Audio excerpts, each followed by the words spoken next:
কলকাতায় আসছেন সুপ্রিম কোর্টের প্রধান বিচারপতি ডিওয়াই চন্দ্রচূড়। শুক্রবার বিকেলে তিনি কলকাতায় আসতে চলেছেন। সূত্রের খবর, মহানগরে আসার পরেই প্রধান বিচারপতির সঙ্গে বাংলার মুখ্যমন্ত্রী মমতা বন্দ্যোপাধ্যায়ের সাক্ষাতের সম্ভাবনা রয়েছে। শনিবারই বাইপাসের ধারে এক হোটেলে দুজনের বৈঠক হওয়ার কথা আছে। আচমকাই কেন প্রধান বিচারপতি কলকাতায় আসা? শুক্রবার হাইকোর্টে বার লাইব্রেরি ক্লাবের 200 বছর পূর্তি অনুষ্ঠান, আর সেই অনুষ্ঠানে যোগ দিতে ডিওয়াই চন্দ্রচূড় আসছেন কলকাতায়।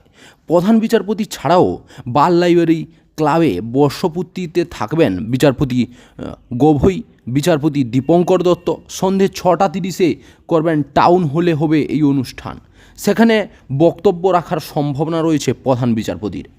জানা গিয়েছে শুক্রবারের পর শনিবারও একটি অনুষ্ঠানে যোগ দেবেন চন্দ্রচূড়, আর সেখানে থাকবেন মুখ্যমন্ত্রী মমতা বন্দ্যোপাধ্যায়ও। এরপরেই দুজনের মধ্যে বৈঠক হওয়ার সম্ভাবনা রয়েছে। তবে তাদের মধ্যে কী বিষয় নিয়ে আলোচনা হবে তা এখনও জানা যায়নি। বলা বাহুল্য, বর্তমান সুপ্রিম কোর্টে চলছে এসএসসি মামলা শুনানি। 2016 সালের এসএসসি নিয়োগ প্রক্রিয়ার 25,753 জনের চাকরি বাতিলের নির্দেশে আপাতত স্থগিতাদেশ দিয়েছেন প্রধান বিচারপতি।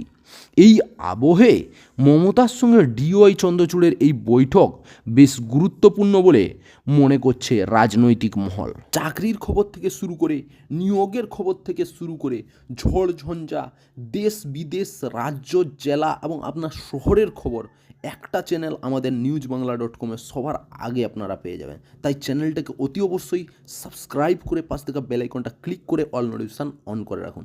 জয় হিন্দ, জয় ভারত।